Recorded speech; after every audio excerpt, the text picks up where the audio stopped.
Baik, mungkin Pastor Jun sudah siap. Kita undang Pastor Jun ke sini, sama-sama kita asik. Oke, mari Pastor. Terima kasih sudah. Ini sudah kenal tahu Pastor Jun? Pakai mic ya? Iya, pakai mic biar. Oke. Selamat malam Cek. Pastor Jun. Selamat malam Pastor Al. Oke, bagaimana? Siap-siap? Panas. Makassar Sering. panas guys. Ini baru Makassar, ini belum neraka ini. Belum neraka. Aduh. Rupanya sudah ada beberapa teman kita yang bergabung, sudah 67 orang Pastor. Wah, banyak ya. Iya. Katanya promosinya sampai Jakarta. Jadi banyak teman-teman dari OMK se-Indonesia yang dapat promo ini juga. Sorry kalau nanti pakai logat Makassar ya atau logat Toraja. Iya, minta maaf teman-teman yang dari luar Sulawesi, siapa tahu nanti spontan keluar logat-logat lokal. Ya, dimaklumi. Apalagi saya tidak bisa logat Jakarta. Sama Pastor. Kita lahir dan besar di Sulawesi ini. Baik teman-teman, kalau ada pertanyaan nanti ya. Ini ada Luciana Sari Palayukan, pastor dosenku di Unhas. Oh, pastor mengajar di Unhas, Di? Yo, mengajar. Oh iya. Dia itu dia kayaknya ketua kelas kali lalu itu. Oh, tahu. Ada murid-muridnya ternyata di sini. Wis langsung kasih love-love juga. Bagaimana teman-teman? Siapa tahu mau ada kasih pancingan-pancingan pertanyaan yang mau kita sasar hari ini. Ini tema kita. Sudah ditulis di sini Pastor Cinta Beda Agama. Siapa yang rias ini? Tidak tahu siapa timnya tadi nih yang hias-hias begini. Jangan-jangan Pit ya? Kayak Ada jadi- jiwa-jiwa feminimnya Pit kalau begitu. Iya. Baik. Nah, pastor dosenku di Nitro. Oh, di Nitro juga pastor. Ya, Memang Pastor Jun ini sudah terkenal sekali, jadi terkenal hanya yang kenal saja. ini tidak ada mahasiswaku yang masuk ternyata. Mahasiswanya Pastor Jun semua. Tidak apa-apa. Ya. Bagaimana caranya lihat itu? Apa ini lihat misalnya buka ki di OMK Kams. Oh, begitu. Asik. Buka secara langsung di OMK Kams biar kelihatan siapa yang OMK sudah Kams. komen. Iya. Kita sudah kedatangan tamu 82 orang, Pastor. Ya, Cukup banyak juga. Rupanya memang cukup menarik memang cinta beda agama ini. ternyata begini dilihat ya. Begitu nih. Katronku kampunganku saya barusan siaran langsung ini. Lihat. Barusan secara langsung. Apa kayak nadi? Betul, saya barusan siaran. Iya kak.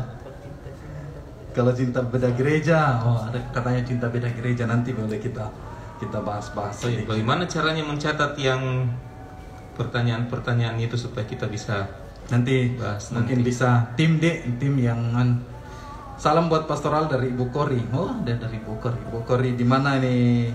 Banyak Ibu Kori. Oh, Palimbong. Oke deh, saya kenal ini.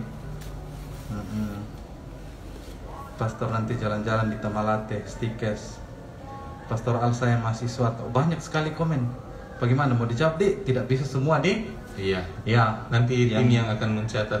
Iya, minta tolong tim catatkan kila supaya bisa diingat nanti, tahu Pak. Apa yang membuat cinta beda agama menarik untuk dibahas? Mungkin karena banyak orang yang cintanya dengan orang yang tidak seiman. Kayaknya deh. Kayaknya. Iya, pertanyaan dari Pian ini. Halo Pian, OMK Jakarta dia nih. Oh, pakai logo Jakarta kalau begitu. Iya. Ngomong Saya tidak tahu. logo Jakarta, logo itu saja ya nih. Mengapa menarik, Di? Sepertinya memang banyak orang yang jatuh cinta tidak melihat agamanya lagi. Nanti setelah jatuh cinta, oh baru sadar, oh ini beda agama ini. Iya betul. Ya. Ternyata cinta itu ya Karena jatuh dulu baru tahu. Karena tidak mungkin, agamamu apa? Saya bisa jatuh cinta sama kamu karena agamamu Katolik, tidak mungkin kan? Aduh. Seandainya ditulis semua agama di atas sini, mungkin tahu, oh ini Katolik, ini bukan. Betul. Banyak memang teman-teman kita, Pastor, orang muda ini jadi pergumulan juga. Iya. Ya kami sangat memahami ya teman-teman orang muda. Kami sangat memahami bahwa teman-teman banyak yang menemukan boleh dikatakan teman dekat dari agama seberang, agama lain, dan itu yang mau kita bahas hari ini. Solusinya gimana ya? Ini ada pertanyaan Pastor. Pastor, saya sekarang lagi sama cowok yang beragama Muslim. Apa yang sebaiknya saya lakukan? Apalagi saya sudah berteman sekitar 2 tahun. Nanti dengarkan apa yang kita bicarakan supaya mudah-mudahan terjawab nanti ya. Amin, insyaallah. Apa yang kita bicarakan ini bisa menjawab pergumulan teman-teman yang mencintai orang yang tidak seiman. Iya. Beda agama. Atau bahkan juga mungkin ada yang mencintai yang tidak beragama memang. Ateis. Itu lagi, Dek. Iya.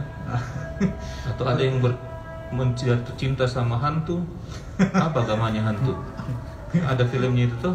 Ada, yo, film Thailand itu. Ada, saya pernah nonton. Iya. Beda gereja juga ada, Pastor. Iya. Tanya beda terus, apakah cinta beda agama bisa disatukan dalam pernikahan gereja Katolik? Minta tolong nanti tim bisa arahkan kita satu-satu, Dik.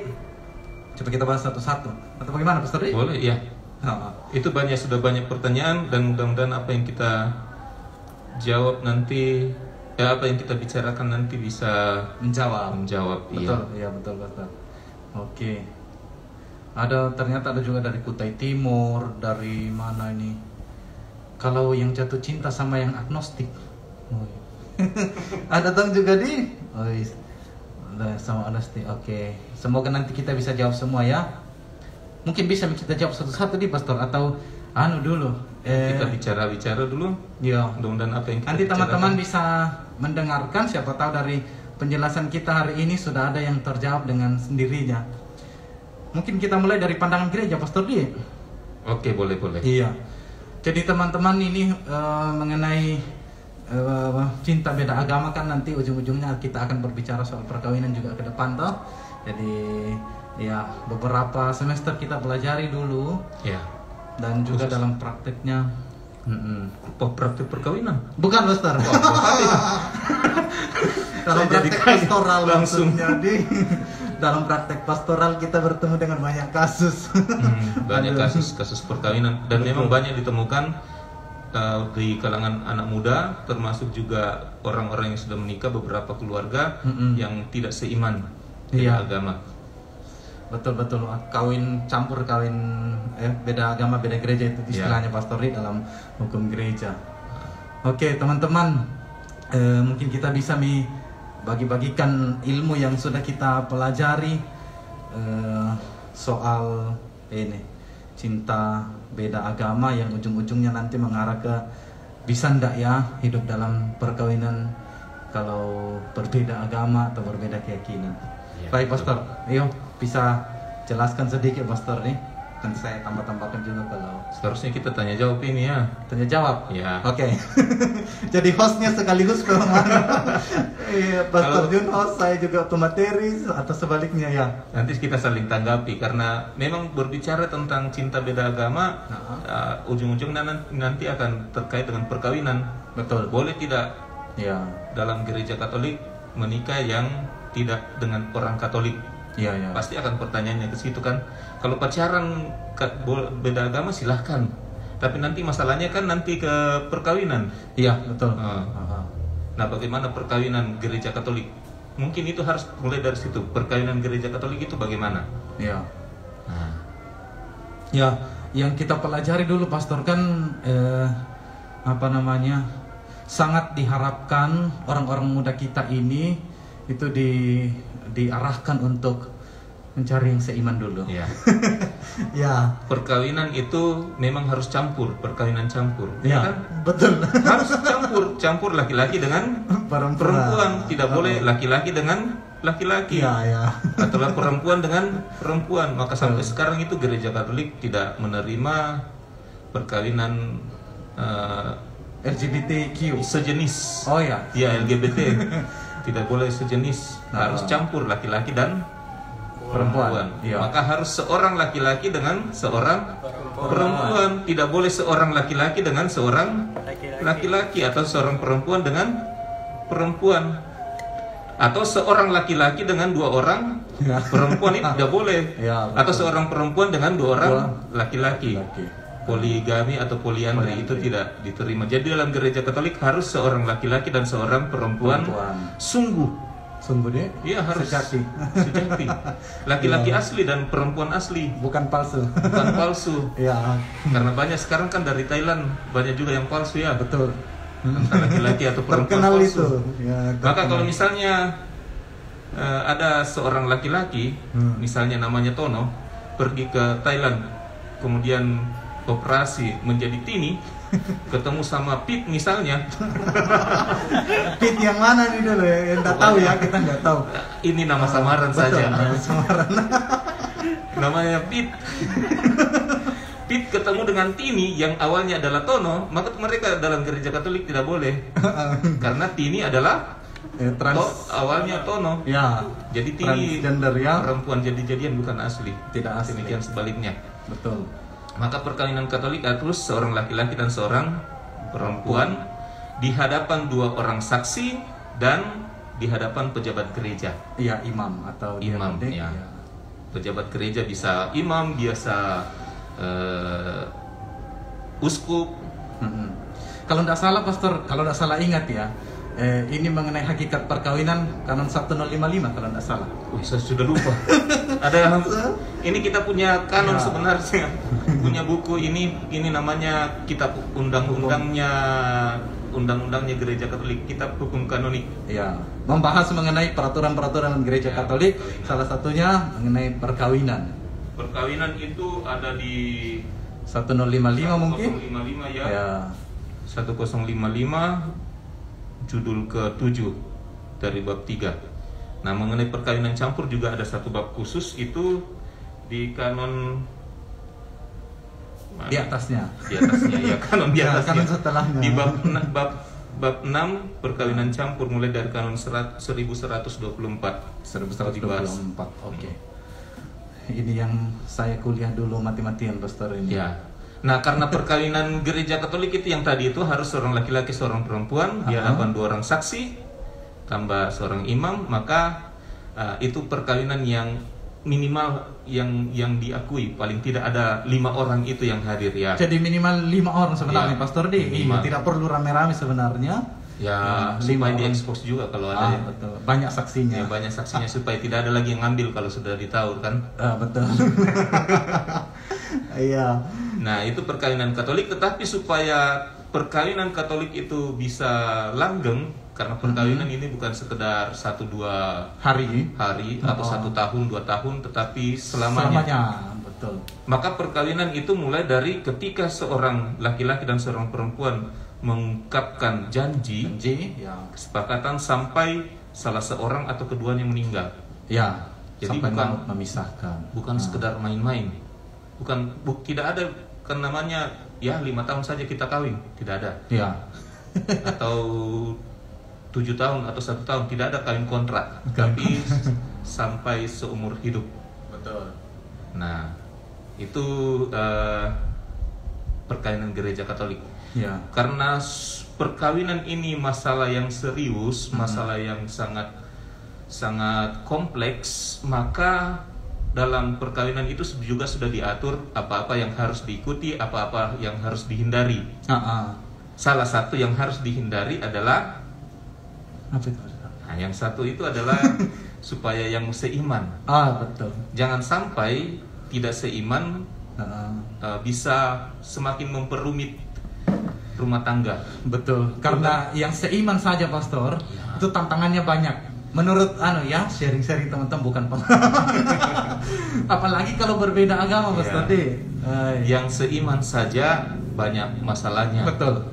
Yang sepikir, yang sudah satu garis saja masih banyak masalah, apalagi kalau beda garis. Contohnya misalnya pastor, kalau anak sudah lahir kan dari perkawinan campur, orang tuanya harus berembuk lagi mau dibaptis di mana ini anak. Ya, betul. Itu salah satu saja. Salah satu. Terus hari Minggu mau gereja sama-sama, kita mau gereja di mana? Iya, Nah. memang banyak masalah ketika perkawinan. Tetapi, nah, mari kita lihat dulu dalam perkawinan gereja Katolik. Karena tadi sudah ada perkawinan yang diakui oleh gereja Katolik, maka prinsipnya gereja Katolik itu, gereja tidak akan menghalangi cinta seseorang. Karena Ingat cinta ya. itu ajaran cinta kasih, itu gereja Katolik ajaran utamanya adalah cinta kasih. Cinta kasih. Maka cinta antara dua orang, cinta memang ada beberapa macam cinta kan? Ya. Ada cinta eros. Eros. Cinta eros itu cinta romantisme antara seorang laki-laki dan seorang perempuan. Kemudian Filia. cinta filia, Ya. itu cinta persahabatan, Ya. ya. Ini bahasa Yunani nih. Kemudian ada Agape. cinta agape. Betul. Sebelumnya masih ada storge. Storge. Storge itu lebih luas dari afilia, itu kekeluargaan. Seperti ayah dan anak. Ya, jadi bukan sekedar sahabat, tetapi lebih sudah menjadi keluarga. Mungkin juga kita bisa jadi keluarga, tidak sedarah sedaging, tapi Ya, bisa jadi sudah. keluarga. Oh, betul. Dan yang terakhir itu adalah cinta agape, cinta pengorbanan, dan itu cinta sejati yang dibawa oleh Yesus Kristus. Betul. Nah, supaya cinta ini bisa menyatu, maka memang banyak hal harus disatukan. Pikiran, diri, perasaan, termasuk juga kalau bisa agama disatukan, keyakinan Ya. disatukan. Itu Jangan dia. sampai beda pikiran, beda agama, masalah semakin bermasalah. Maka gereja Katolik sebenarnya prinsipnya tidak mau menghalangi cinta seseorang, tetapi jangan sampai dari beda keyakinan membuat orang jadi rusak rumah tangganya. Apalagi nanti ujung-ujungnya pisah. Betul, ya. Dan gereja tidak mengenal perceraian kan? Ya, Seperti kita katakan tadi, ya seumur hidup. seumur hidup. Maka sifat perkawinan Katolik itu monogam. Monogam itu satu pasang selamanya. Tidak poliandri, Tidak poligami, ya. Satu pasang selamanya, kecuali kalau salah seorang atau keduanya meninggal. Ya, itu berarti Tuhan yang memisahkan. Ya, sehingga bisa kalau yang pasangannya masih hidup, kalau misalnya pasangannya meninggal, satu masih hidup, bisa menikah lagi. Kalau sudah pasangannya meninggal, ya. Ya. Tapi bukan karena dibunuh. Ya betul, nanti Iya. masuk kriminal lagi. Ya, masuk kriminal lagi itu menjadi. Nah, ini kita akan ada bagusnya nanti kita bahas halangan-halangan perkawinan dalam gereja Katolik, karena ini yang terkait dengan perkawinan campur. Iya. Maka kalau kita sudah lihat bahwa perkawinan gereja Katolik itu tadi seorang laki-laki dan seorang perempuan, monogam, dan indissolubilitas. Indissolubilitas itu bahasa kerennya tidak terceraikan. Satu selamanya. Itu sifat ya, ciri khas perkawinan gereja Katolik. Kalau ya kita tidak ingin berbicara tentang agama lain, ya itu Ya, saja kita deh. gereja Katolik saja. Gereja Katolik. Tapi untuk menjaga supaya ini tetap terjalin, karena itu susah pasti. Banyak kita dengarkan orang-orang kakak saya atau keluarga saya atau orang yang cerita banyak pertengkaran terjadi dalam rumah tangga KDRT. Salah satunya juga karena perbedaan keyakinan membuat orang jadinya kadang-kadang bermasalah. Maka sebenarnya ada, untuk menghindari terjadinya perpisahan karena sifatnya adalah selamanya, maka ada beberapa hal yang menjadi halangan dalam perkawinan gereja Katolik. Iya. Ada dua jenis halangan kodrati dengan halangan gerejawi. Ya. Halangan kodrati ada 3, masih dibagi 3 lagi. Halangan kodrati itu ada 10. Saya tidak tahu apakah Mungkin nanti itu ya, bisa jadi kita ambil satu waktu khusus membahas itu di. Dan salah satunya itu adalah halangan beda gereja, halangan beda agama, atau kawin campur. Itu masuk halangan gerejawi. Halangan gerejawi. Ya. Halangan gerejawi artinya yang membuat adalah gereja, sehingga masih bisa dapat dispensasi dari gereja, karena gereja yang bikin, sehingga masih bisa dapat jalan keluar dari gereja. Yang penting dikomunikasikan. Kalau halangan kodrati, yang menginginkan kodrat, artinya Tuhan dari Tuhan langsung deh. Ya. Kalau mau bisa juga, siapa tahu mau minta izin ke Tuhan bisa. Kalau masih kembali. Artinya kita ke sana dulu. Iya, harus menghadap Tuhan dulu kalau masih kembali lagi. Waduh. Ya. Begitu, Pastor. Nah, Itu hakikat tadi sudah, kemudian ciri-ciri perkawinan di halangan-halangan juga nanti kita bisa ambil waktu. Iya, banyak memang. Ya, cinta beda agama memang banyak sekali, kok sangat kompleks, Pastor. Nah, sekarang kita masuk nih dalam cinta beda kawin campur tadi itu. Ya. Dalam kanon yang kita sudah lihat tadi bersama-sama, kanon berapa tadi ya? Oke. Ambil Pastor cari kanonnya. Di dalam gereja Katolik kita kenal kawin campur itu ada 2 jenis ya. Ya. Satu beda agama, itu antara Katolik dengan agama lain yang non Kristen. Lalu satunya beda gereja, yaitu agama Katolik dengan Kristen di gereja lain. Ya. Yang tidak masuk dalam persekutuan Katolik Roma. Ya. Karena ada juga gereja, misalnya gereja Ortodoks tapi masuk dalam persekutuan mengakui Paus yang tergabung dalam gereja Katolik Roma. Oke, ya. Sudah dapat? Ini kanon perkawinan campur itu dalam kanon 1124. Maka salah satu memang dalam halangan nikah gerejawi itu perkawinan campur. Karena menjadi halangan, maka prinsipnya adalah tidak boleh. Tidak boleh. Ya, prinsipnya kan halangan. Terhalang. Kalau misalnya ruangan ini dikatakan ada tulisan tidak boleh masuk. Tidak boleh masuk, maka kita tidak boleh masuk. Ya. Ada misalnya ada tanda tanda rokok lah. Rokok kemudian disilang, itu artinya tidak boleh merokok. Apalagi kalau rokoknya dibalik. Ya. Tetapi kemudian kemungkinan bisa kalau bisa merokok di situ. Awal pertamanya prinsipnya itu tidak boleh merokok di situ. Betul. Prinsip pertamanya tidak boleh merokok. Tetapi kemudian bisa merokok kalau dia tidak merokok kemudian dia mati. Atau dia tiba-tiba kejang-kejang sakit-sakit. Karena ada orang seperti itu ya. Kalau sudah tidak merokok itu tidak bisa berpikir.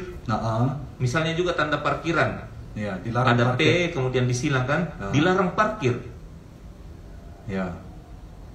Prinsip pertamanya tidak boleh parkir di situ, karena kalau parkir pasti ditilang atau dikena hukuman. Itu prinsip pertama. Ya, prinsip. Tapi kalau misalnya ada situasi-situasi khusus tidak ada darurat lagi daripada parkir dalam jalan raya, ya. Makanya.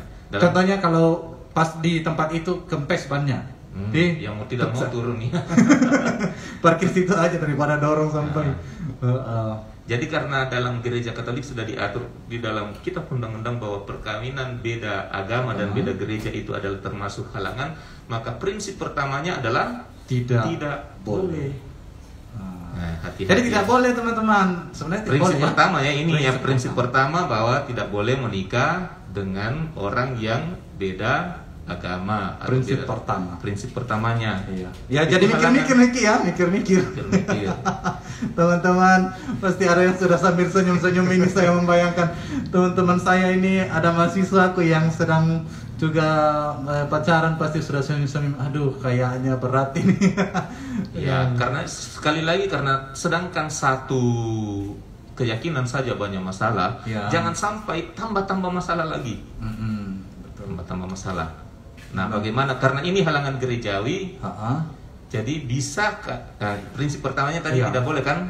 Tapi bisa kalau dalam situasi-situasi atau kasus-kasus khusus. Maka di dalam kanon diatur juga itu. Kanon berapa itu, Pastor? Kalau saya di dalam kanon 1086. Perkawinan antara dua orang yang diantaranya satu telah dibaptis dalam gereja Katolik atau diterima di dalamnya, sedangkan yang lain tidak dibaptis adalah tidak sah. Tidak sah. Kalau satunya Katolik dan satunya belum diterima atau belum dibaptis. Itu dalam paragraf pertama. Tadi kita mengatakan. Tadi kita mengatakan prinsip pertamanya tidak boleh. Tidak boleh. Nah, bagaimana kelanjutannya dalam paragraf kedua? Tidak boleh karena tidak sah. Ya. Dari halangan itu janganlah diberikan dispensasi. Tadi karena ini halangan gerejawi sehingga bisa ada dispensasi. Kecuali telah dipenuhi syarat-syarat yang disebut dalam kanon 1125 dan 1126. Ada syarat-syaratnya supaya bisa terpenuhi kanon itu, bisa terpenuhi. Mari kita lihat syarat-syaratnya, Pastor. Saya juga penasaran ini karena sudah mulai lupa-lupa saya. Sekali lagi prinsip pertama tadi tidak boleh ya. Tapi kemudian bisa kalau ada kasus-kasus tertentu Kasus atau khusus. ada syarat-syarat tertentu yang dipenuhi. Maka syarat-syaratnya itu dari kanon 1086 tadi merujuk ke kanon 1125, izin semacam itu dapat diberikan oleh ordinaris wilayah. Maka kalau ada yang mau menikah perkawinan, jadi kalau teman-teman melihat ada kok tadi kan prinsip pertamanya tidak boleh menikah, tidak sah perkawinan antara seorang Katolik dengan yang bukan Katolik. Tapi kok dalam masyarakat kenyataannya ada yang seperti itu. Nah, itulah yang kemudian dikatakan tadi kasus khusus kalau memenuhi syarat-syaratnya. Ya, ini. Memang tidak sembarang diberikan, pasti gereja akan melihat mempertimbangkan. Ya, ada penyelidikan kanonik, ada kursus persiapan ada kursus persiapannya. Pasti mau penasaran tahu syarat-syaratnya ini apa. Syaratnya apa nih? Karena banyak teman-teman kita ini yang memang sedang dalam situasi ini, ya. Maka syarat-syaratnya. Bahkan ada yang bilang, dilema saya ini, Pastor. Bagaimana dengan cinta beda gereja, Pastor? Apakah itu juga tidak diperbolehkan? Nah, sekali lagi syarat prinsip pertama tadi tidak boleh ya. Prinsip pertama tidak boleh. Bahkan dikatakan tidak sah. Tidak sah dalam paragraf pertama. Tetapi paragraf kedua kemudian ada kasus khusus. Boleh. Saya tambahkan contoh sedikit, Pastor D. Ada teman saya memang Katolik, lalu kemudian karena terdesak dia menikah di gereja lain. Ini kan dikatakan tadi perkawinannya tidak sah, Pastor ya. Karena dia menikah di gereja lain tanpa sepengetahuan gereja Katolik. Nah, kemudian bertanya ke saya sebenarnya masih Katolik, hanya masuk di gereja itu pas diberkati. Iya. Kan? Nah, kemudian pergi gereja, boleh komuni atau tidak? Tidak kan? Oh, tidak boleh karena perkawinan mereka belum sah menurut gereja Katolik. Mungkin menurut gereja lain sah, tetapi menurut gereja Katolik tidak sah, sehingga dalam banyak juga dalam tanda kutip itu hukumannya bagi yang melanggar. Salah satunya tidak boleh komuni. Iya. Tidak boleh komuni. Nanti syarat-syaratnya kita tangguhkan bagian akhir ya. Dalam kuliah juga orang selalu bertanya, kenapa syarat-syaratnya apa? Saya mengatakan, jangan dulu beritahu syarat-syaratnya. Nanti jangan sampai dalam penyelidikan kanonik, sudah tahu syarat-syaratnya, jadi melapor ke pastor atau ke uskup, saya sudah penuhi ini syarat-syaratnya, saya mau seperti ini. Ternyata pada saat pelaksanaan penyelidikan kanonik mereka jauh bagus-bagus, pada saat sudah hidup dalam perkawinan terjadi masalah. Akhirnya salah satu kenapa mau pisah mengatakan karena kami beda keyakinan. Iya, padahal dulu waktu pembinaan saya mengakui bahwa saya bisa mengikuti syarat-syarat. Maka tadi yang paling penting pertama-tama teman-teman, prinsip pertama tidak boleh ya. Prinsip pertama tidak boleh, tidak sah. Nanti kita akan bahas kenapa menjadi bisa. Ingat, tidak boleh dan bisa. Beda antara kata bisa dan boleh ya. Ya, beda. Bedakan itu antara boleh dengan bisa. Ya. Itu katanya yang berbeda. Boleh jadi tidak boleh. Kemudian nanti bisa kalau ada syarat tertentu. Memang bahasa hukum seperti itu. Jadi boleh tidak boleh itu levelnya lebih tinggi sedikit, maksudnya lebih tegas. Bisa atau tidak bisa lebih pokoknya seperti itulah. Nanti kita semakin pusing gara-gara satu kata itu. Oke, Master. Ini banyak sekali. Jangan sampai coba-coba nikah. Aduh.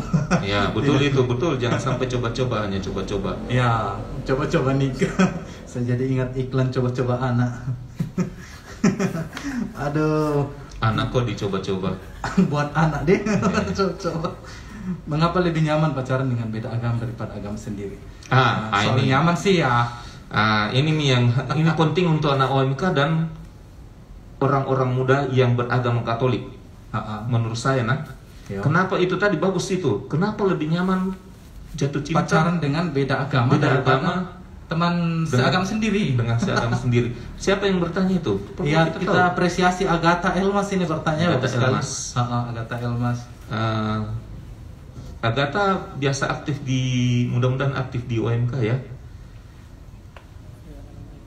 Pertanyaannya kan sekarang memang mungkin ini salah satu faktor juga kenapa banyak orang pacaran beda agama. Kenapa? Mungkin karena lingkungannya, pergaulannya itu kebanyakan non-Katolik. Nah, iya. Mungkin ya di sekolah, coba yang teman-teman yang sekolah bukan di sekolah Katolik, atau yang kuliah bukan di sekolah Katolik, ke kampus Katolik, atau yang kerja di bukan lingkungan gereja. Berapa orang Katolik di situ? Sedikit. Iya. Nah, berapa yang ganteng atau yang cantik di situ? Jelas itu yang meningkat nih. Semakin sedikit kan?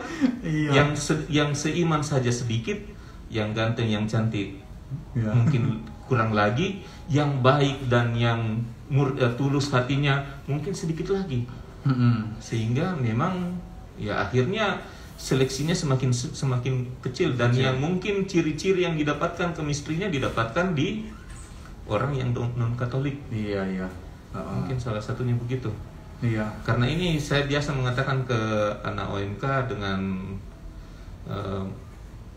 yang biasa kita dampingi, menurut saya cinta itu tidak muncul sekaligus baru lihat langsung jatuh cinta secara penuh ya. Ya, menurut saya.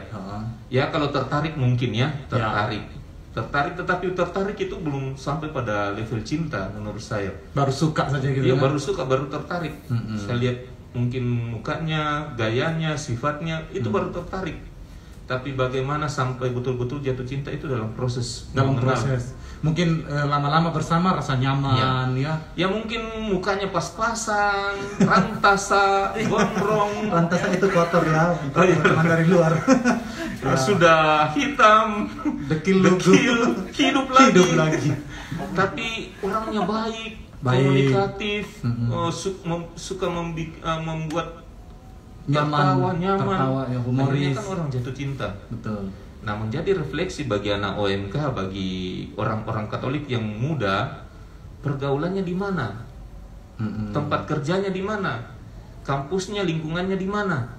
Jangan-jangan yang ditempati bergaul itu tidak ada yang Katolik. Kan lama-kelamaan pasti akan nyantolnya, kalau tidak pernah lihat orang yang Katolik, pasti nyantolnya hatinya akan ke orang yang bukan Katolik. Iya deh. Secara kasarnya mungkin begini, Pastor. Ya bagaimana mau dapat jodoh Katolik kalau pergaulannya di luar gereja misalnya? Ya, betul sekali. Ya, kalau aktif di OMK misalnya teman saya ada PIT, ya. Iya. Anda tahu PIT yang mana? Ada beberapa PIT di teman saya ya. Ada satu paroki di Keuskupan Agung Makassar, di kota Makassar, Ketikpan Makassar, ada beberapa anak OMK-nya itu sudah jadi pasang-pasangan. Kenapa? Menikah, karena mereka sering berkumpul, sering bergaul, jadi saling mengenal, dan akhirnya sampai pada perkawinan. Karena itu, maka aktiflah di gereja.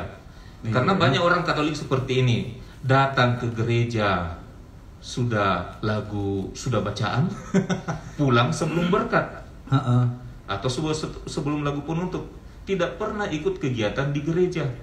Mana yang ditemui ya mungkin cuma melihat orang-orang yang seiman, tetapi tidak pernah intens untuk berkomunikasi. Ya.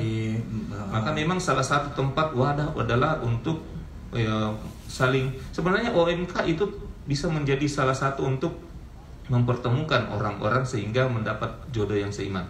Bahkan di Surabaya, di beberapa keuskupan di Jawa itu ada namanya KJK. Nah ini J-nya itu pasti jodoh ya. Jomblo. Oh, jomblo. KJK itu Kesatuan Jomblo Katolik. Di Makassar pernah ada single Katolik, single ministry kah atau apa, pokoknya perkumpulan yang mempertemukan orang-orang yang memang jomblo dan tidak apa ya, dan yang mencari pasangan yang seiman. Karena menurut saya, sekali lagi, jodoh itu sebenarnya saya tidak percaya jodoh, Pastor. Kayaknya saya juga. Karena jodoh itu ditentukan oleh pribadi masing-masing. Betul. Bukan Tuhan yang menentukan. Kalau saya agak beda versinya, Pastor. Kalau misalnya setiap orang punya jodoh, kasihannya nih jodohku. Ya. Aduh. Ya, memang dalam pemahaman gereja Katolik tidak ada jodoh. Maka perkawinan gereja Katolik itu muncul ketika ada kesepakatan. Ya, konsensus. Perjanjian antara seorang laki-laki dan seorang perempuan. Tidak pernah dikatakan ditentukan oleh orang lain. Ya. Maka syarat supaya bisa menikah dalam gereja Katolik adalah konsensus, kesepakatan itu harus bebas, tidak dipaksakan oleh siapapun dan tidak ditentukan oleh siapapun kecuali yang bersangkutan. Oh, berarti memang kehendak bebas dari orang yang bersangkutan. Harus kehendak bebas. Maka perjodohan seperti Siti Nurbaya itu tidak diterima dalam gereja Katolik. Kalau misalnya dalam penyelidikan kanonik kemudian diketahui bahwa ini sebenarnya dipaksa atau mungkin karena dijodohkan oleh orang tua, maka ini bisa menjadi gagal, tidak sah perkawinan karena kesepakatannya, konsensusnya tidak dari dirinya sendiri. Iya. Dia merasa terpaksa ya. Dipaksa dari orang eksternal. Maka dalam gereja Katolik memang untuk bisa mencintai yang seiman itu menurut saya harus pertama sering ke gereja. Yang kedua aktif di gereja. Aktif dalam arti ikutlah terlibat dalam salah satu kegiatan di gereja. Nah, untuk orang muda kan ada wadah banyak OMK, kemudian banyak kelompok-kelompok kategori OMK, THSTM, ada PEMKRI, KMK, banyak sekali. Di kampus juga sering-seringlah ikut terlibat kegiatan kemahasiswaan Katolik KMK. Ya banyak sih sebenarnya. Maka teman-teman ya kalau dapatnya yang tidak seagama terus ya autokritik dong, jangan-jangan pergaulan saya selalu di luar gereja. Ya. Oke. Bagaimana Pastor kalau kita mulai jawab satu-satu pertanyaan-pertanyaannya, atau masih ada mungkin yang mendesak untuk ya bolehlah kita mulai satu-satu deh. Ya, tadi kita sudah kasih solusi sebenarnya ya. Sebenarnya kalau kita semua menyimak ini maka sebenarnya sudah ada jawaban akan kita temukan. Ya, dari tadi ya. Ya, dari tadi. Banyak. Maka kalau misalnya ada yang pacaran beda agama, teman-teman kalau ada yang pacaran agama, angkat tangan siapa yang pacaran beda agama? Angkat tangan. Saya tidak mau angkat tangan deh. Kita tidak bisa lihat, tetapi kalau misalnya ada yang pacaran beda agama, yang dapat kalau memang bisa cocok, sudah sangat bahagia, nanti tinggal memenuhi syarat-syarat yang akan kita sampaikan nanti atau tidak. Memenuhi syarat-syaratnya, ada kesepakatannya. Jadi sekali lagi perkawinan gereja Katolik itu yang paling menentukan adalah kesepakatan. Nah, yang menjadi juga nanti apakah bisa dikasih dispensasi itu adalah kesepakatan dari dua orang itu, seorang laki-laki dan seorang perempuan. Karena yang paling menentukan adalah kesepakatannya. Imam juga tidak akan memberikan berkat kalau mereka tidak ada kesepakatan. Iya. Maka memang di dalam gereja dianjurkan itu pacaran dulu. Iya, pacaran supaya saling mengenal. Jangan sampai supaya ketika sudah saling mengenal betul-betul bisa memutuskan inilah yang memang menjadi pasanganku atau bukan. Iya. Kalau bukan ya sudah. Ya mau diapa? Iya. yang pacaran, yang seiman saja saya yakin sering bertengkar. Apalagi yang nanti tidak seiman. Mungkin nanti muncul masalah lain-lain lagi. Maka yang sudah pacaran memang yang tidak seiman silakan memperhatikan betul-betul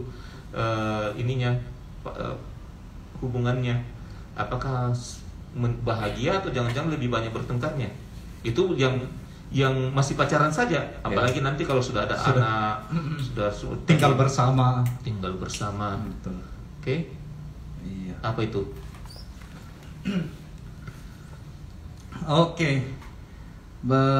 Bagaimana? Bagus di keluarnya deh. Ya oke. Ya lumayan. Ada ini pertanyaan dari Frey Kabanga. Pastor, bisakah di sini cari jodoh? Bisa. Bisa. Di sini bisa ada sekali. Sebenarnya sekali lagi ikutlah kegiatan OMK ya. Iya, ini termasuk ini Pastor di. Iya. Bisa lihat-lihat yang mana foto profilnya bagus ini. Karena saya mengatakan karena OMK biasa, ini tempatnya memang untuk kalian bisa saling menemukan jodohnya. Siapa tahu ya ada yang saling jatuh cinta. Pit juga itu saya tahu. Pit yang mana banyak? Yang ada di sana.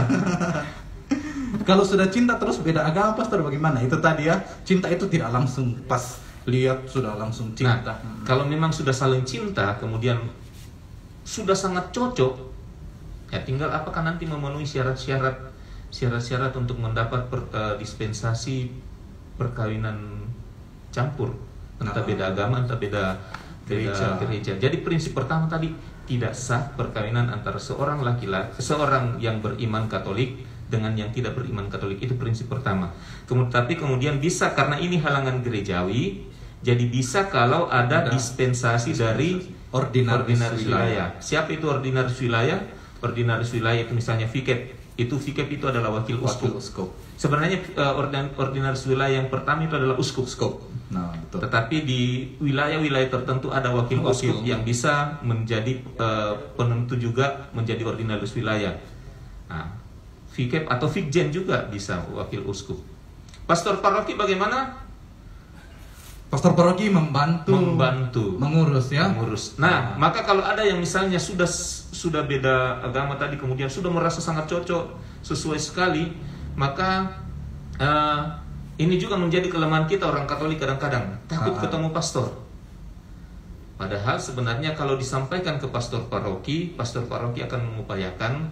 Sekali lagi prinsip pertama tidak boleh, tetapi gereja tidak pernah mau menghalangi cinta manusia. Gereja tidak pernah mau menghalangi cinta kasih seorang manusia terhadap manusia lain. Bahkan gereja berupaya.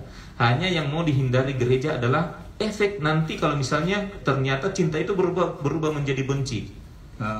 Jangan sampai ada masalah yang satu membuat terjadinya kebencian, pertengkaran, dan akhirnya berpisah.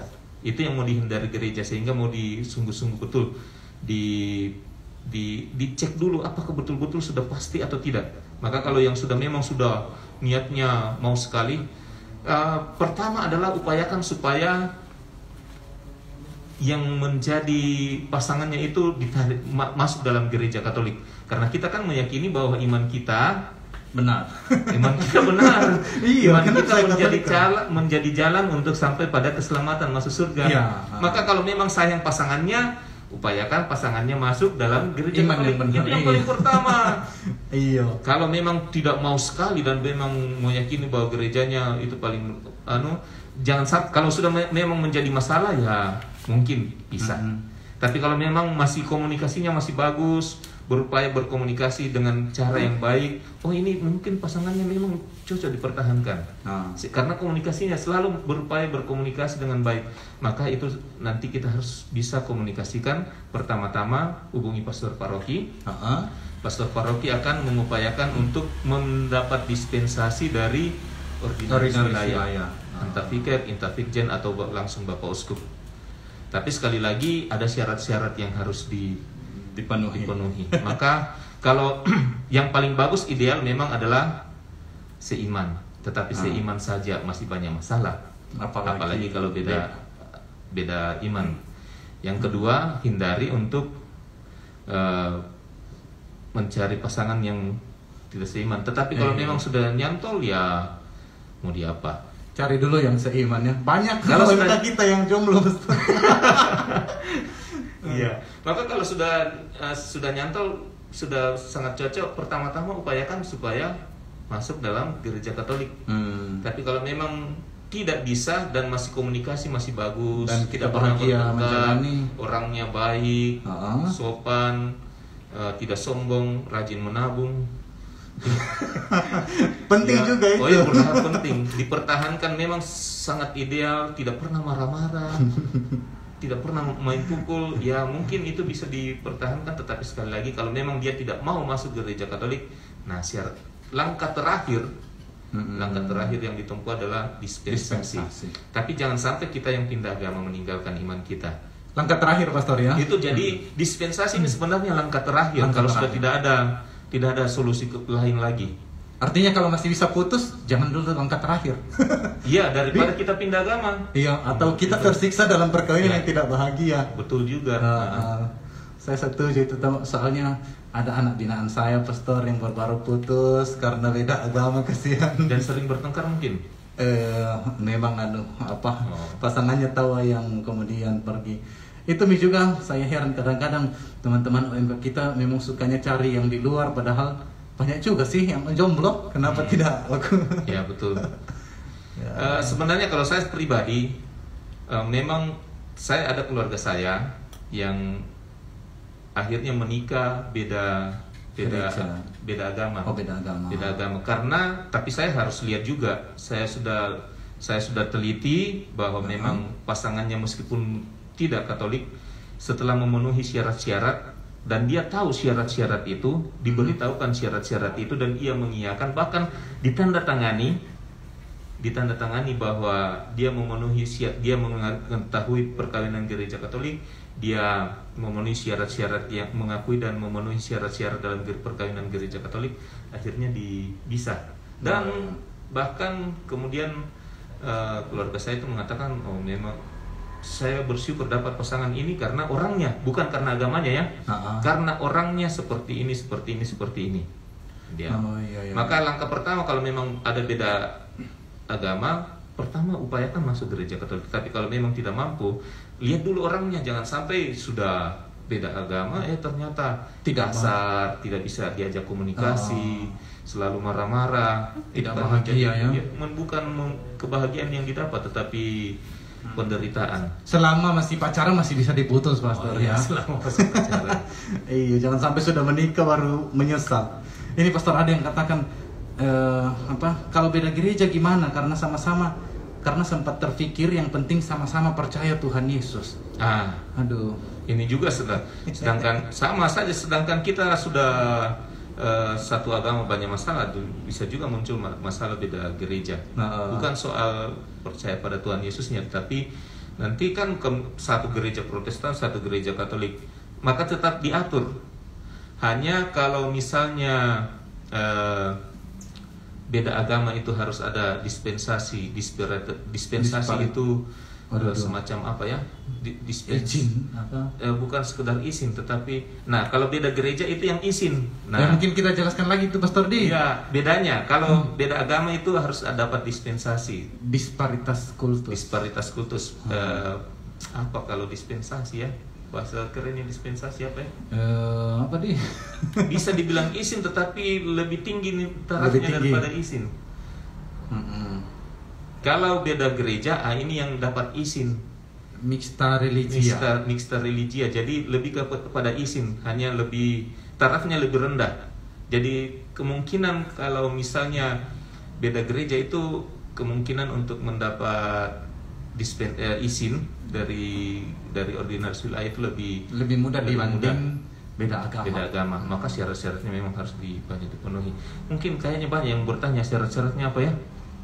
Bukan ya? Kita langsung jawab saja. Menurut kanon, ini menurut hukum. Okay. Jadi masih banyak dalam gereja Katolik itu ada dua hal yang selalu berjalan bersamaan. Pertama hukum, ini yang diatur dalam kitab hukum kanonik. Kemudian yang kedua adalah sisi pastoral. Itu selalu berkaitan. Kadang-kadang hukum kan antara ya dan tidak. Tidak ada B, tidak ada C, tidak ada abu-abu. Kalau hukum salah ya salah, benar ya benar. Nah, pastoral itu selalu melihat sisi kemanusiawiannya, lebih ke sisi situasinya, kondisinya. Maka disebut pastoral. Langkah pastoral kadang-kadang banyak ditempuh dalam gereja, meskipun kita punya hukum.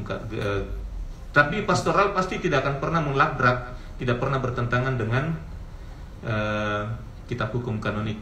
Jadi hanya lebih melihat situasi. Maka contohnya tadi, memang kalau secara hukum misalnya tanda P itu dilarang parkir, tapi kalau misalnya dalam situasi tertentu bisa parkir di situ kan. Nah, itu nanti dilihat dari sisi pastoral. Kalau dari sisi hukum ini pasti akan ditilang orang yang parkir di situ. Tidak boleh.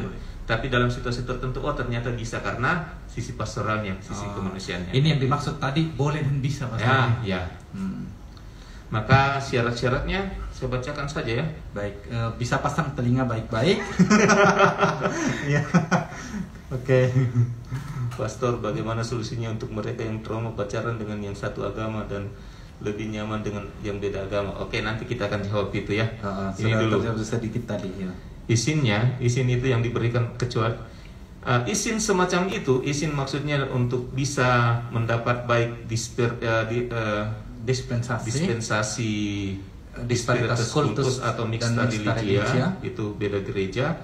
ini dapat diberikan oleh ordinaris wilayah jika terdapat alasan yang wajar dan masuk akal. Alasan yang wajar dan masuk akal. Oke. Ini jadi banyak, ini celah ini untuk bisa banyak hal kita bisa diskusikan ini. Alasan yang wajar dan masuk akal. Di sini itu jangan diberikan kecuali telah terpenuhi syarat-syarat sebagai berikut. Yang pertama, pihak Katolik menyatakan bersedia menjauhkan bahaya meninggalkan iman. Oh ya, jadi mengerti. Dalam misalnya, pokoknya ketika sudah akan menjalani hidup perkawinan tidak akan pernah meninggalkan iman Katolik. Yang Katolik harus berjanji bahwa saya tetap Katolik. Ya, tidak akan tetap Katolik. Kemudian serta memberikan janji yang jujur bahwa ia akan berbuat segala sesuatu dengan sekuat tenaga agar semua anaknya dibaptis. Semua anaknya dibaptis dan dididik dalam gereja Katolik. Dibaptis dan dididik dalam gereja Katolik. Ini yang berjanji siapa, Pastor? Yang Katolik atau yang Katolik? Oke. Tapi nanti akan harus diketahui oleh yang non Katolik. Oh, berarti yang Katolik ini menjamin bahwa anak-anaknya nanti akan Katolik semua. Ya, dibaptis dan dididik Katolik. Itu yang sudah ada 3 nih ya. Jadi harus berjuang sekuat tenaga, berbuat segala sesuatu dengan sekuat tenaga. Mungkin ya yang non Katolik nanti ketika dananya mengatakan, ini saya bawa ke masjid, nah dia harus tetap berupaya sekuat tenaga, segala sesuatu dengan sekuat tenaga agar semua anaknya dibaptis dan dididik dalam gereja Katolik. Yang kedua, mengenai janji-janji yang harus dibuat oleh pihak Katolik itu, pihak yang lain hendaknya diberitahu pada waktunya. Nah, ini saya ingat ya waktu keluarga saya, ketika mereka sudah saya antar ke pastor paroki, itu bahkan pastor paroki menjelaskan kepada yang non Katolik bahwa perkawinan gereja Katolik begini, anaknya harus dibaptis dalam gereja Katolik, dididik secara Katolik, dan dia mengatakan ya saya bersedia, bahkan tanda tangan, ya maka dia memenuhi syarat kan? Oh, ada tanda tangan perjanjian ya? Mengenai janji-janji yang harus dibuat oleh pihak Katolik, jadi pihak Katolik tadi yang berjanji, pihak yang lain, artinya yang non-Katolik hendaknya diberitahu pada waktunya. Sedemikian sehingga nyata baginya bahwa ia sungguh sadar akan janji dan kewajiban pihak Katolik. Jadi dia mendukung, dia setuju. Ada juga keluarga saya kenal seperti itu. Jadi anaknya ada 2. Nah, mereka semua dibaptis dan dididik secara Katolik dan aktif dalam gereja Katolik. Bahkan pernah masuk seminari anaknya. Oh gitu. Ya, sudah bekerja. Mendukung itu bisa berarti bahwa kalau hari Minggu bapaknya yang sebenarnya non Katolik dia antar ke gereja Katolik. Betul. Wah. Bahkan keluarga saya ini setiap hari Minggu dia yang mengingatkan supaya pergi ke gereja. Sudah hari Minggu ini, kenapa tidak pergi ke gereja? Bahkan keluarga saya kadang-kadang malas pergi ke gereja karena diingatkan, ya pergi lagi ke gereja. Sungguh lapang hati orangnya ya. Kedua, yang masih ada paragraf ketiga. Kedua pihak hendaknya diajar mengenai tujuan-tujuan dan ciri-ciri hakiki esensial perkawinan yang tidak boleh dikecualikan oleh seorang pun dari keduanya. Maka semua perlu persiapan perkawinan Katolik. Dua-duanya harus hadir ketika kursus. Kemudian ada namanya yang terakhir penyelidikan kanonik. Nah, untuk yang tidak seiman memang masih ada tambahan tadi itu bahwa mereka lebih terutama yang non Katolik itu harus diberi pemahaman. Ya, pemahaman bahwa hukum. Jangan sampai yang non Katolik kan misalnya ada di agama lain boleh menikah boleh memiliki lebih dari satu pasangan, entah istri entah suami. Kemudian mengatakan saya kan agamaku seperti ini, saya boleh mengambil agama istri kedua. Dia harus diberitahu sebelumnya bahwa dalam perkawinan gereja Katolik tidak boleh lebih dari satu pasangan. Sehingga dia memahaminya. Maka ketika selama menikah, selama hidup dalam perkawinan dengan yang Katolik itu tidak boleh menerima, tidak boleh mencari pasangan yang lain lagi. Iya betul. Baik. Apalagi rumit juga ya, kompleks memang ya. Teman-teman, itu syarat-syaratnya sudah dibacakan tadi, diingat-ingat ya. Wih, kayaknya banyak yang tik temannya. Kayaknya karena beliau karena pacaran beda agama. Sebenarnya ya pertanyaan-pertanyaan yang teman-teman ajukan ini sudah terjawab tadi beberapa ya. Menjalin hubungan beda agama, ya mengapa jatuh cinta dengan yang beda agama itu ya. Baik Pastor, itu sudah. Masih adakah pertanyaan-pertanyaan baru mungkin tim? Ada pertanyaan baru yang baru masuk? Ada. Oke. Baik, sambil teman-teman ya kita menunggu pertanyaan, jangan lupa makan, jangan sampai terlalu asik juga mendengarkan kita ngobrol-ngobrol. Boleh sambil makan-makan lah di rumah ya. Kita juga butuh minum mungkin Pastor. Iya, Boleh sambil minum. Ini. Oh, ada tumbler. Ya, karena dari keuskupan kita selalu diajarkan untuk membawa ini, apalagi Tumbler. dalam masa pandemi ini. Tumbler saya Bawa minuman sendiri selain mengurangi sampah. Betul Pastor. Apalagi beberapa tahun ini kita membahas setiap APP membahas ekologi, Kemudian ada Mengurangi ensiklik Laudato Si juga. ya. Sambil makan-makan Pastor, ada kue tori di sini dari Toraja. Oh, kue Kastor Raja. Kue Kastor Raja. Teman-teman yang dari luar Sulawesi boleh satu-satu kali coba ya. Baik. Apa lagi pertanyaannya? Ya, tolong di save ya Min untuk video ya, nanti di save. Oh ya teman-teman, video ini juga nanti kita akan upload di YouTube OMK Camps supaya teman-teman suatu kali waktu mau belajar lagi bisa buka kembali. Gimana Pastor? Ini ada yang bertanya, bagaimana kalau dalam perjalanan pernikahan mereka tidak tepat janji? Apakah yang dilakukan oleh gereja? Ya, dalam perjalanan mereka tidak menepati janji. Contoh tadi janji membaptiskan dan mendidik Ya, anak secara hukumannya Katolik.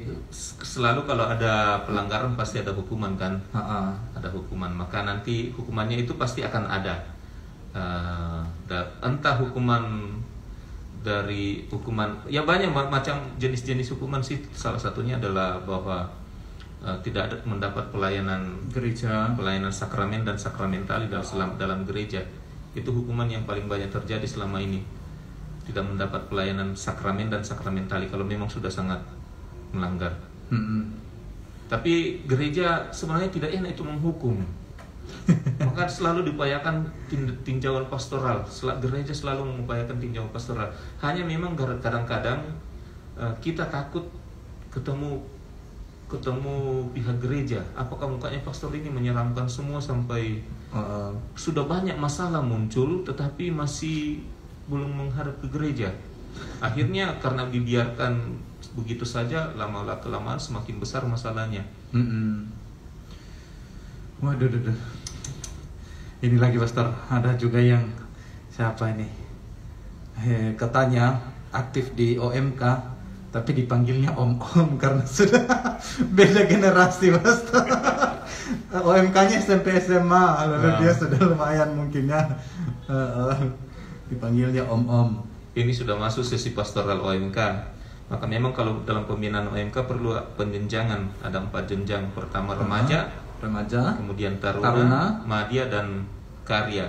Dan karya. Oh ya. Remaja itu untuk anak SMP, ya mungkin awal-awal SMA, kemudian taruna itu SMA, awal-awal kuliah. Kemudian madya itu anak-anak kuliah bagus tergabung dalam KMK dan PMKRI atau kelompok-kelompok semacamnya. Kemudian itu ada karya itu khusus untuk kelompok-kelompok yang sudah bekerja, sudah mapan. Maka bagus memang dalam gereja Katolik kan sudah diupayakan supaya ada komunitas-komunitas basis. Komunitas basis. Misalnya yang bekerja, bikinlah kelompok sesama pekerja. Iya. Buat kalau di beberapa kelompok kategorial mereka buat sel-sel kan. Sel yang terdiri dari 6 atau 8 atau 7 orang, 10 orang. Itu kelompok, itu sebenarnya dalam gereja komunitas basis yang sangat efektif. Mereka membuat perkumpulan yang ya ada perkumpulan kecil, sel-sel itu atau inti-inti. Kemudian ada perkumpulan besar. Kan dalam gereja kita kan di OMK kepemudaan biasa bikin pertemuan akbar. Ya. Youth Day. Ada Youth Day tingkat paroki. Ada Youth Day tingkat Kevikepan, ada Youth Day tingkat Uskupan, ada Youth Day tingkat nasional, Indonesian Youth Day, ada tingkat Asia, Asian Youth Day, ada tingkat dunia, World Youth Day. Jadi siapa tahu dapat. Kalau di tingkat paroki belum dapat, mungkin tingkat Kevikepan ada. Tingkat Kevikepan tidak ada, tingkat Keuskupan ada. Iya, betul juga. Jangan cepat menyerah. Lalu lari ke tempat lain. Sekali lagi kita tidak kekurangan orang muda Katolik. Hanya tinggal pergaulannya menurut saya. Apakah mereka lingkungannya orang-orang yang sering dijumpai itu Katolik atau tidak?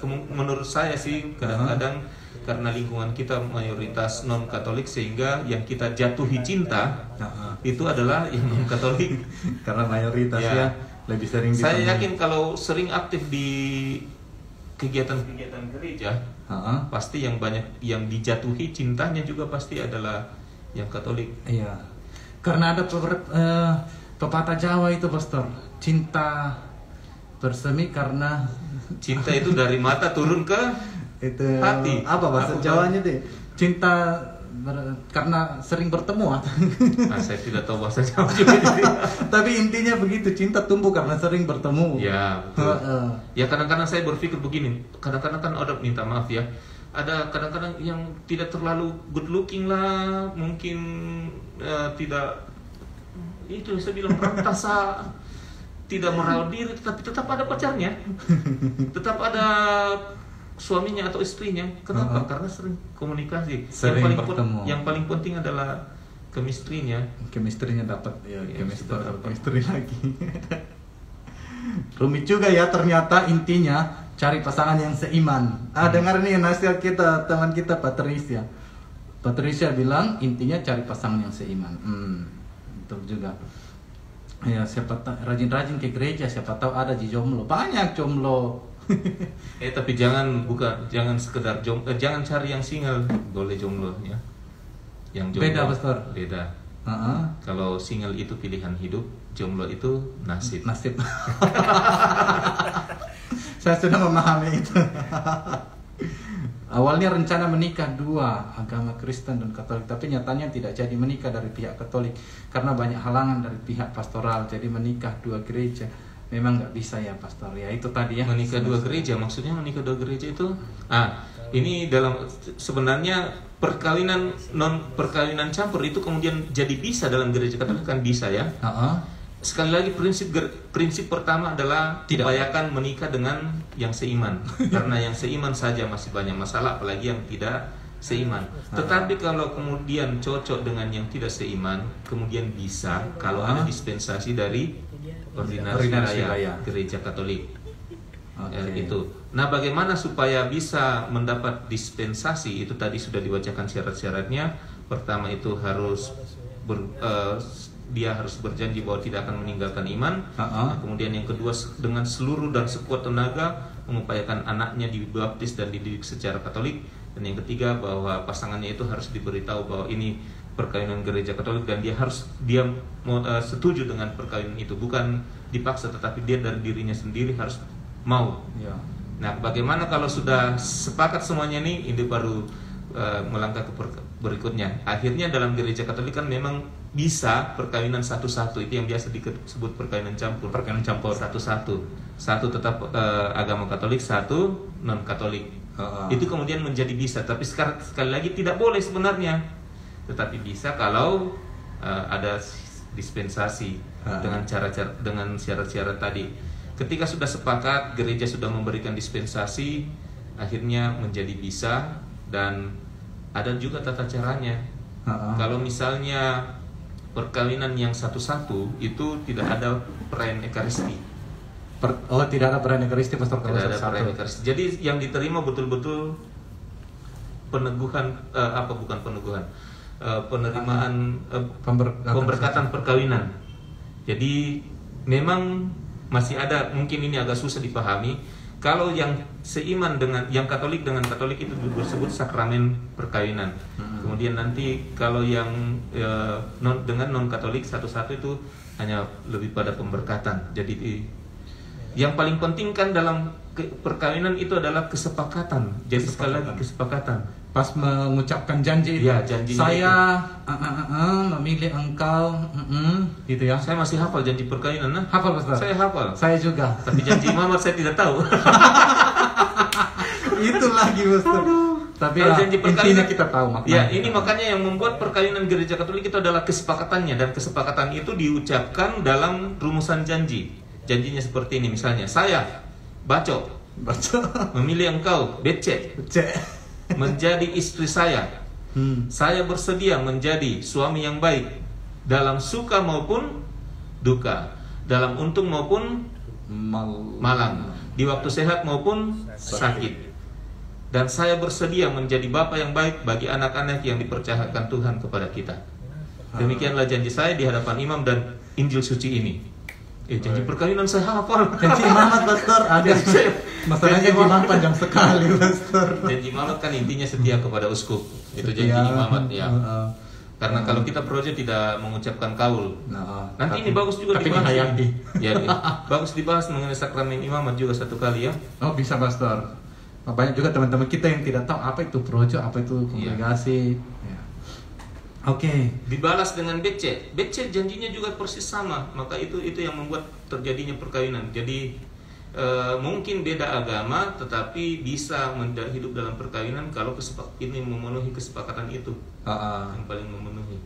Sekali lagi, gereja Katolik tidak pernah menghalangi cinta manusia, cinta seseorang.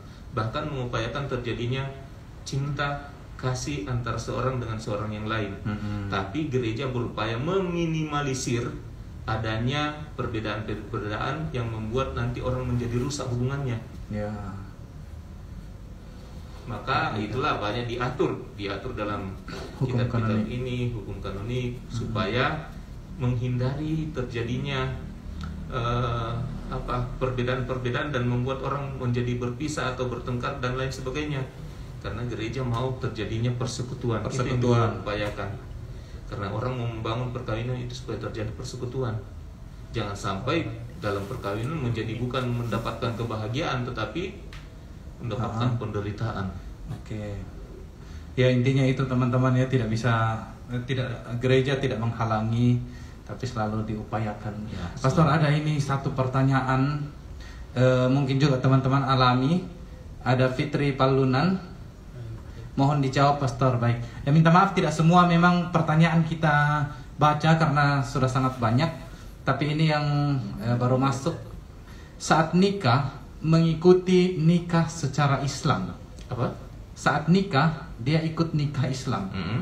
Apakah itu tergolong pindah agama? Itu nikah Islam kan, Pastor ya. Kita apakah di sana disuruh untuk mengucapkan syahadat atau bagaimana? Oh, saya tidak tahu kalau perkawinan Islam karena saya tidak. Yang saya tahunya perkawinan gereja Katolik. Jadi dia menikah secara Islam. Iya. Nah, pemahaman dalam gereja Katolik yang dipahami, yang diakui bahwa sah adalah perkawinan menurut tata cara gereja Katolik. Kalau menikah dengan tata cara bukan gereja Katolik, itu dalam gereja Katolik tidak sah. Baik itu di gereja ataupun di Islam, ya. Kalau tidak ada peneguhan atau kesepakatan di dalam gereja Katolik, yang tadi di hadapan gereja Katolik itu di hadapan 2 orang saksi dan pejabat gereja. Maka kalau di gereja lain atau di agama lain tidak sah menurut gereja Katolik. Ya. Yang diakui gereja Katolik hanya dalam gereja Katolik, meskipun itu kadang pernah ya bisa juga bahwa tetap satu-satu. Tetap satu-satu. Maka kalau dalam gereja Katolik ya di luar gereja Katolik tadi menikah di Islam ya menurut gereja Katolik tidak sah. Karena menurut gereja Katolik tidak sah, maka perkawinannya tidak sah. Menurut gereja Katolik sekali lagi ya. Mungkin menurut Islam sah. Menurut Islam sah, tetapi menurut gereja Katolik tidak sah karena tidak menikah menurut tata cara gereja Katolik, sehingga ketika ada efeknya nanti bahwa karena perkawinan itu tidak diakui secara sah, sehingga nanti ada dalam tanda kutip sekali lagi denda. Dia hidup dalam perkawinan tidak sah. Karena hidup dalam perkawinan yang tidak sah, maka ada dendanya, ada ininya. Termasuk tidak bisa komuni, tidak mendapatkan pelayanan sakramental. Sakramen dan sakramentali. Iya, begitu teman-teman. Soalnya memang mungkin ada teman kita yang ya dalam keadaan terpaksa ya, dia mengatakan saya sih masih Katolik, cuma memang nikah dulu di Islam ya, tapi ya itu tadi ya, tetap dari kacamata gereja kita tidak sah ya. Ini juga ada yang bertanya nih, bagaimana Pastor kalau nikahnya di 2 gereja? Jadi pertama mereka menikah di gereja Katolik dan kemudian menikah di gereja Pantekosta. Ada kanonnya itu Pastor. Ini juga ada diatur ini dalam kanon. Sebenarnya tidak ada itu perkawinan Dua ganda. kali, ya, Perkawinan ganda. Jadi misalnya di gereja Katolik pertama, kemudian nanti di gereja lain atau bahkan di agama lain, atau di agama lain dulu baru di gereja Katolik. Tidak diakui, tidak boleh itu, tidak boleh perkawinan ganda. Maka yang benar adalah hanya karena sebenarnya sudah sah menurut gereja kita bahwa sudah sah perkawinan ini ketika diadakan dalam gereja Katolik. Iya. Saya lupa di bagian mana. Jadi kalau sudah diberkati di gereja Katolik lalu Itu kemudian sudah sah. pergi ke gereja lain dan menikah dengan pasangan yang sama itu, ini namanya perkawinan ganda, 2 kali pemberkatan perkawinan. Ini dalam hukum gereja kita tidak diperkenankan. Begitu juga sebaliknya. Saya sudah temukan di Sudah temukan? Kanon 1127 paragraf 3.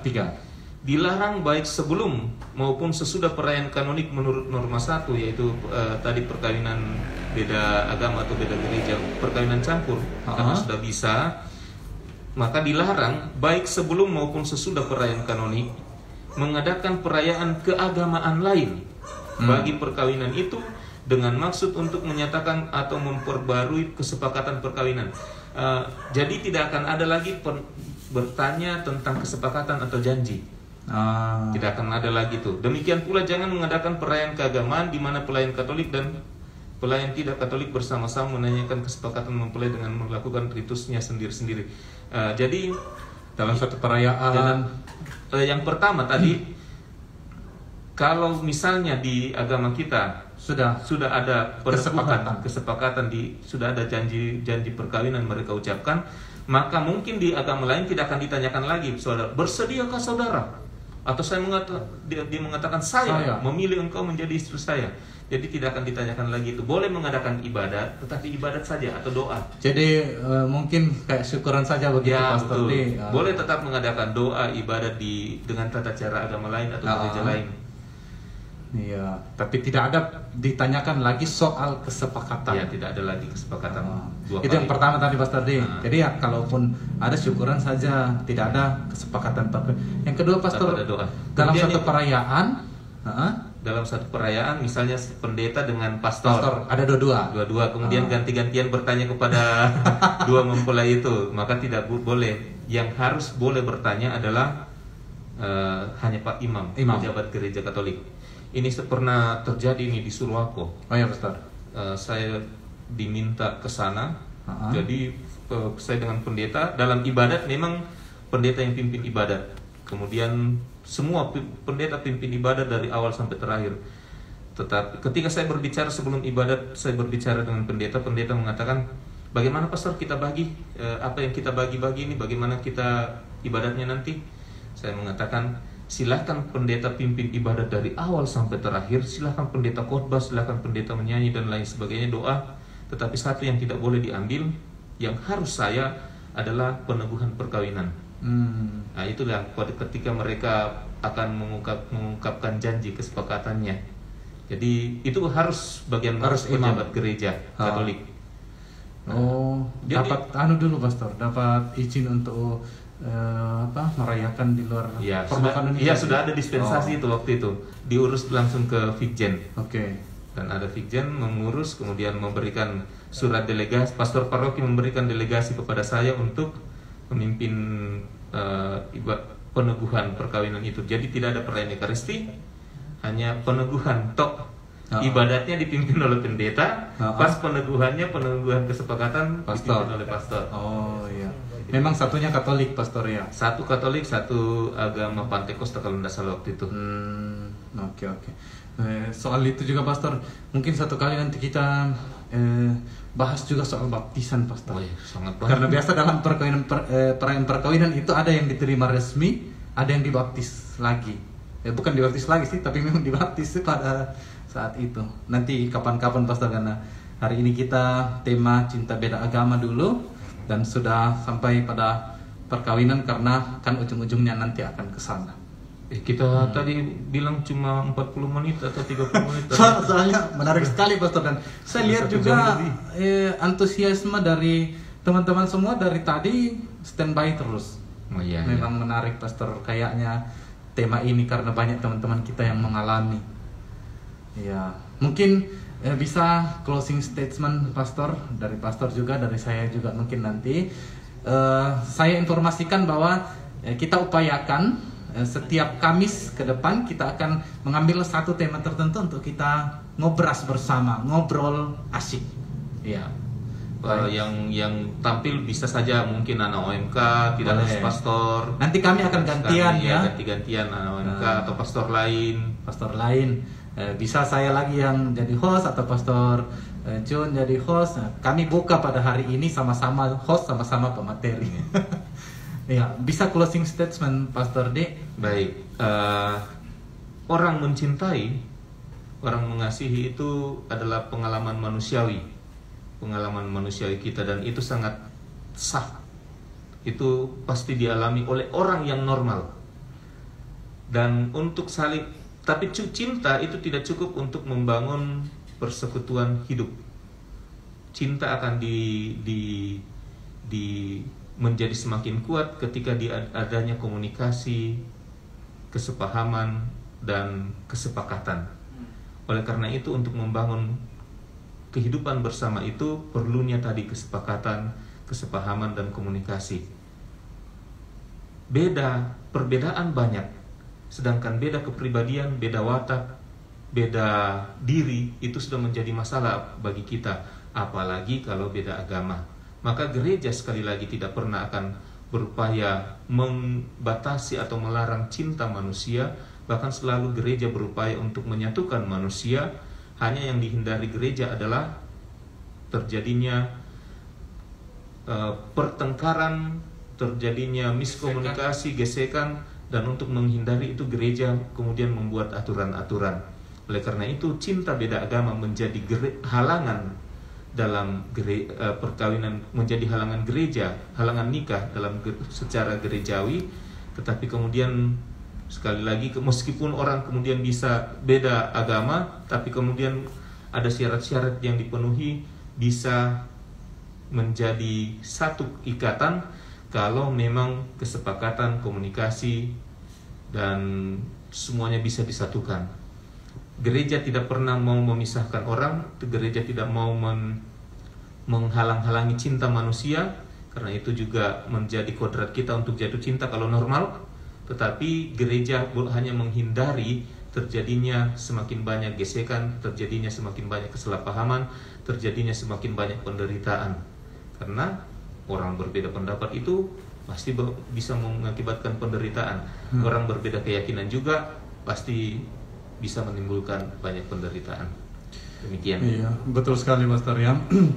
Ya, jadi teman-teman semuanya, meskipun sangat singkat waktu kita untuk membahas tema cinta beda agama ini, saya mencoba bukan menyimpulkan, tetapi dari apa yang saya dapat sejak kita berbicara dari tadi, inti sebenarnya dari cinta beda agama menurut agama Katolik itu untuk melakukan perkawinan, prinsip pertamanya tidak boleh. Ya, teman-teman, prinsip pertamanya tidak boleh. Tetapi dengan pertimbangan pastoral seperti yang sudah dijelaskan Pastor John, ada langkah-langkah yang kemudian bisa, tetapi itu hanya langkah terakhir.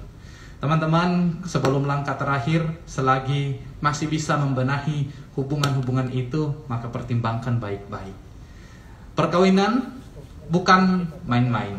Perkawinan adalah sebuah keputusan yang satu kali, keputusan besar kita ambil di dalam hidup kita. Seperti kami, keputusan untuk memilih menerima tabisan imam itu adalah keputusan besar dan satu kali dalam kehidupan kita. Maka teman-teman, pikirkan baik-baik. Kita berbicara tentang cinta atau pacaran beda agama yang ujung-ujungnya nanti akan sampai pada perkawinan. Oleh karena itu, adik-adikku semua OMK, bagi kalian yang sementara membangun hubungan cinta beda agama, pertimbangkan baik-baik. Dan Anda yang sementara mencari pasangan hidup yang nanti untuk membahagiakan teman-teman semuanya, carilah yang seiman. Masuk dalam lingkungan pergaulan gereja, di sana Tuhan menyediakan yang terbaik untuk Anda. Pastor, kayaknya kita butuh nyanyi atau nyanyi. pastor yang menyanyi, saya mengiringi atau Iya, bagaimana? pastor kan pintar musik ya. Selain pintar juga materi, pintar main musik. Teman-teman, ada teman kita yang meminta requestan lagu untuk dibawakan dalam sesi ini, satu saja. Lagu apa ini, pastor? Kira-kira yang mana yang bagus ini, pastor? Mana ini? Cinta Beda Agama atau Waktu Tuhan ini? Terserah yang mana mau dinyanyikan. Iya. Saya juga belum tahu ini. Belum tahu, pastor? Nah, pasti bisa mengiringi meskipun belum tahu. Oke deh. Itu pastor yang mengiringi.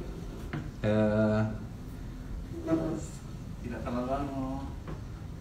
Terima kasih, ditunggu ngobrol selanjutnya. Baik, tunggu pengumuman setelah kita menyanyi ya. Oh ya, minta maaf tidak semua bisa kita jawab karena pasti kebutuhan orang tidak bisa kami penuhi semua. Nanti bisa tetap, sekali lagi jangan takut ketemu pastor paroki. Pastor paroki yang paling menentukan paling tidak dalam reksa pastoralnya, wilayah pastoralnya. Nanti akan disampaikan ke ordinaris wilayah kalau ada sesuatu. Iya, betul. Baik, masih ada pengumuman sebelum kita tutup nanti. Nantikan informasi mengenai kegiatan-kegiatan kita selanjutnya dari OMKK. Tetap stay di sini ya. Kita nyanyi dulu.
Ikuti menyanyi.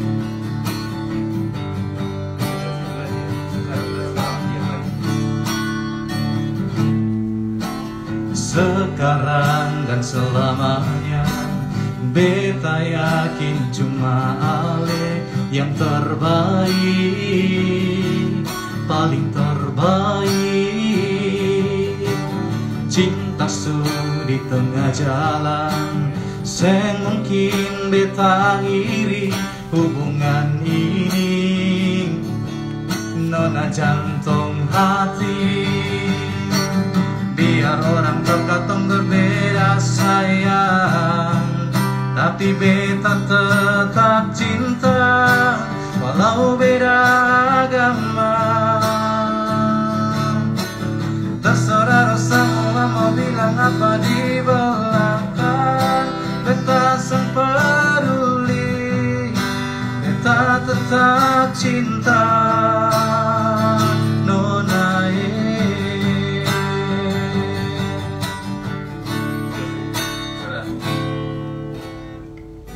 Ya, satu tembang meskipun ya kita menyanyi dengan masker ini. Baik Pastor, ada satu pengumuman sebelum kita tutup. Jadi kita mencoba terus menemani teman-teman OMK sepanjang masa pandemi ini. Kita memprogramkan setiap hari Kamis akan ada ngobrol asyik. Nanti kita akan undang teman-teman yang lain untuk bersharing, baik itu para pastor, suster, frater, atau teman-teman OMK yang bisa memberikan inspirasi untuk kita semua. Masih ada Pastor yang mau disampaikan? Yang pasti masih banyak hal yang akan akan ditanyakan. Ya cukup untuk malam ini. Nanti berikutnya ya. Oke, baik Pastor. Ya, minta maaf teman-teman semuanya yang masih terus bersama dengan kita. Berhubung karena keterbatasan waktu, tidak semua pertanyaan bisa kami jawab. Namun dalam penjelasan tadi semoga bisa memberikan sedikit insight atau pencerahan untuk teman-teman semuanya. Baik, demikian atas nama saya Pastor Alfius sebagai Ketua Komisi Kepemudaan KAMS, dan ada Pastor Junarto, staf kepemudaan KAMS sekaligus Dirdios KKI. Ya, Karya Kerasulan Indonesia yang mengurus Karya Kepausan. Oh, Karya Kepausan Indonesia. Karya Kepausan Indonesia Yang mengurus kami dan remaja pastoral. Baik, terima kasih.